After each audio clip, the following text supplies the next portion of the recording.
देश के पहले शिक्षा मंत्री और भारत की आजादी के अजीम हीरो मौलाना अबुल कलाम आजाद की यौम पैदाइश के मौके पे महानगर कोलकाता के छत्तू बाबू लेन इलाके में इंटाली बैतुल माल बज़्म फला की ओर से कई प्रोग्राम किए गए। प्रोग्राम की शुरुआत कुरान ख्वानी से किया गया, फिर राष्ट्रीय ध्वज को फहराया गया। वहीं शाम को सैकड़ों बच्चों के दरमियान बुक्स, कॉपीज और पेन, पेंसिल वगैरह दिए गए। वहीं जरूरतमंद लोगों के दरमियान कंबल भी बांटे गए। इस मौके पे सांसद सुदीप बंदोपाध्याय, विधायक स्वर्ण कमल साहा, वार्ड नंबर 54 के काउंसिलर और MMIC अमीरुद्दीन बॉबी, स्थानीय काउंसिलर सुनीता रानी साहा, TMC नेता शंकर दास वगैरह उपस्थित हुए। इस प्रोग्राम में यहां के पूर्व पार्षद अरुण कुमार दास को श्रद्धांजलि दी गई। वहीं सुदीप बंदोपाध्याय ने इस मौके पे कहा है कि आज देश में शिक्षा का जो जाल है वो मौलाना आजाद के कारण ही है, क्योंकि उनके सोचने के कारण ही आज देश में कई IITs हैं। वहीं उन्होंने कहा है कि देश को आज मौलाना आजाद जैसे सेक्युलर नेताओं की जरूरत है, जो हिंदू, मुस्लिम, सिख, ईसाई सबको साथ लेकर आगे चलें। वहीं इस कार्यक्रम के आखिरी पड़ाव में एक कवि सम्मेलन का भी आयोजन किया गया। इस प्रोग्राम को कामयाब बनाने में संगठन के SK अहमद अली, मोहम्मद रईस, मोहम्मद मुस्लिम, SK फुरकान अहमद, हाजी मोहम्मद शाहिद, अब्दुल सत्तर, हाजी मोहम्मद यासीन वगैरह ने अहम भूमिका निभाई। मौलाना अबुल कलाम आज़ाद, आप जानते हैं कि देश का आज़ादी के बाद उन्होंने देश का सबसे पहला एजुकेशन मिनिस्टर बने थे। और पंडित जवाहरलाल नेहरू, चाहे सारे देश उसी समय में बहुत खुश थे। सारे देश में आज़ादी का आंदोलन में मौलाना अबुल कलाम आज़ाद की एक बहुत बड़ा भूमिका थे।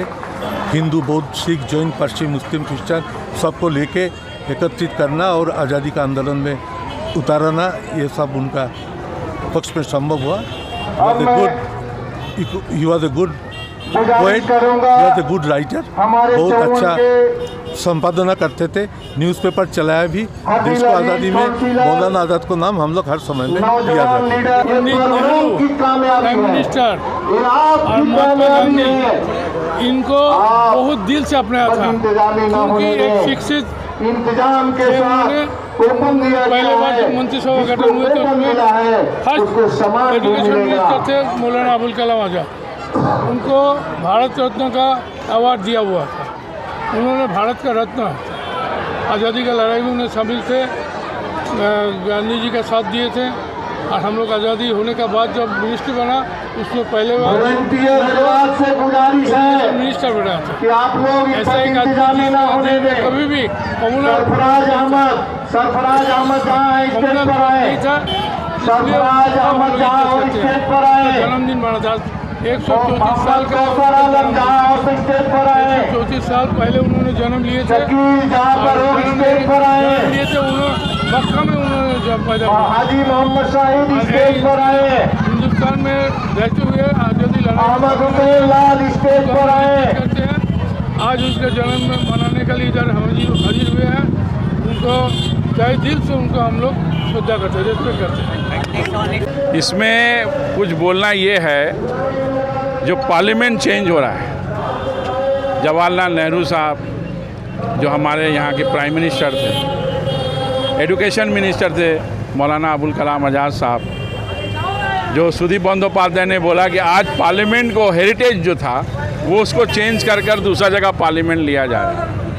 तो ये ऐतिहासिक चीज़ को मिटाने की पूरी कोशिश है, मगर इंशाअल्लाह ये हिंदुस्तान की धरती है, यहाँ सेकुलरिज़म पैदा हुआ, सेकुलरिज़म में ख़त्म होगा।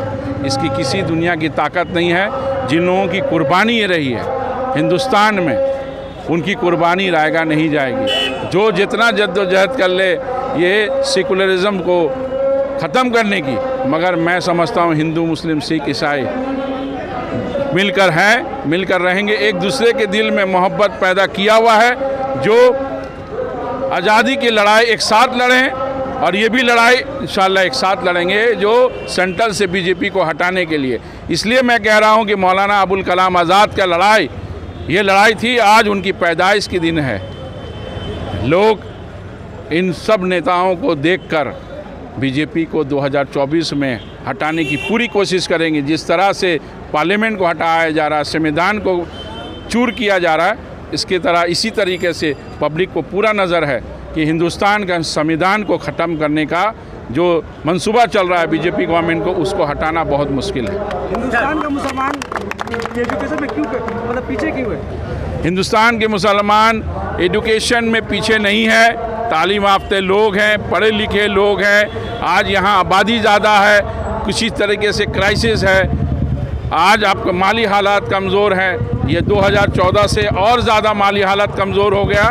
इसके वजह से ये नहीं चाहते हैं कि ये अच्छे लोग यहाँ पर ही पढ़ पाएँ। उनकी आवाज़ को उठाने के लिए, चकनाचूर करने के लिए आज एजुकेशन को ख़त्म करने की कोशिश है। मगर मौलाना आज़ाद साहब जब एजुकेशन मिनिस्टर हुए थे, उन्होंने तालीम के लिए बहुत कुछ सोचा था, बहुत कुछ समझा था। आज देखिए जितने पुराने कॉलेज हैं, यूनिवर्सिटी है, उन्हीं के टाइम में ये कायम किया गया। उसके बाद 2014 से एक भी यूनिवर्सिटी कॉलेज नहीं बना गया। नोट चेंज क्या बोलेंगे? Note change, article change, parliament change, इसके पीछे क्या इंगित करता है? क्या कहाँ किस तरफ इशारा ले जा रहा है? 2024 में बीजेपी चेंज। 55 आर्टिकलों से क्या बोलेंगे? हम लोग ये प्रोग्राम 1996 से करते हुए चले आ रहे हैं, लेकिन बीच में कोविड का वजह से हम लोग प्रोग्राम को छोटा कर दिया था। लेकिन गुज़िश्ता 2 साल से फिर हम लोग इस प्रोग्राम को बड़ा करके कर रहे हैं। और बैतुल माल बज़फला मोहल्ला कमेटी जो है, ये हम लोग का भी 1996 से इसका इस्टेब्लिश्ड है जी।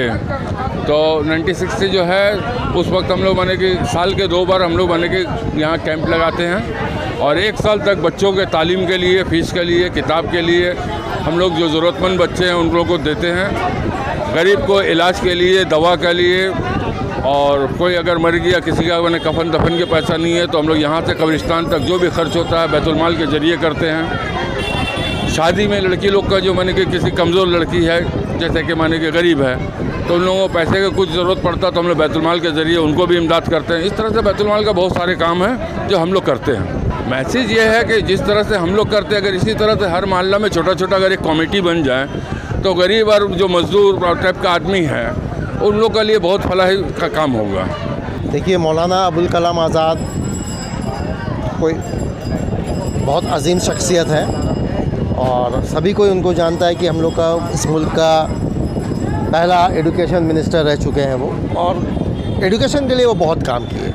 तो उनका यादगार में हम लोग हर साल इस तरह का प्रोग्राम करते हैं जिसमें जाड़े के मौके में बहुत से ऐसे गरीब इंसान हैं जिसके लिए गर्म कपड़ा नहीं होता है, तो ब्लैंकेट डिस्ट्रीब्यूशन करते हैं। इस मोहल्ला में बहुत सारा ऐसा गरीब बच्चा है जिसके लिए खाता कलम ख़रीदना बहुत मुश्किल हो जाता है, तो हम लोग का इस अदारा की तरफ से जितना भी हो सकता है हम लोग इसमें कंट्रीब्यूट करते हैं। देखिए, यहाँ से पैगाम यही देंगे कि मौलाना अबुल कलाम आज़ाद जो शख्सियत है वो हमारे हिंदुस्तान के मतलब आज़ादी के बाद पहले ही एजुकेशन मिनिस्टर रहे हैं, ठीक है। तो मेरा पैगाम यही रहेगा कि हम लोग एजुकेशन को लेके आगे बढ़े। अगर एजुकेशन को लेके आगे बढ़ेंगे तब भी मतलब आगे का माशरा में मतलब अभी जैसा हालात है, ये हालात से हम लोग जूझ पाएंगे। क्योंकि अभी हर जगह, चाहे वो इंडिया हो या कहीं पे भी हो, पूरा वर्ल्ड में अभी एजुकेशन सबसे ज़्यादा मायने रखता है। तो हम लोग का कोशिश यही रहेगा कि एजुकेशन को लेके काम किया जाए और एजुकेशन को जितना ज़्यादा मतलब फैलाया जाए। का ये जो इलाका है शिक्षा के क्षेत्र में बहुत बैकवर्ड है, क्यों? क्या लगता है, क्या कारण है? ये बैकवर्ड बोलना तो ठीक नहीं रहेगा, बट हाँ, यहाँ पे ये थोड़ा अवेयरनेस मतलब पहले कम था, ठीक है। बिकॉज यहाँ पे बहुत सारे लोग हैं जो डेली वेजेस में काम करते हैं, ठीक है। तो उनका अपना घर ही चलाना मतलब ये हो जाता, तो वो एजुकेशन में कैसा मतलब ध्यान देंगे। बट अभी अल्हम्दुलिल्लाह हम लोग का कोशिश रहा है और हम लोग का पूर्वज का भी कोशिश रहा है कि हम लोग का एजुकेशन को प्रमोट कर रहे हैं, एजुकेशन को लेके आगे बढ़ रहे हैं। तो अब वो चीज़ आपको ये देखने को नहीं मिलेगा। आने वाला टाइम में आप देखेंगे कि यहाँ से भी मतलब आपका यहाँ से लास्ट ईयर आपका WBCS एक ऑफिसर, एक लड़का मतलब क्रैक किया है, जो आपका वीडियो हुआ है। सबसे कम एज मतलब आपका 19 साल में वो क्रैक किया। तो अब बैकवर्ड आप बोलना ये ठीक नहीं रहेगा। आप ये डेवलप कर रहे हैं एजुकेशन को लेकर ओवरऑल हर जगह।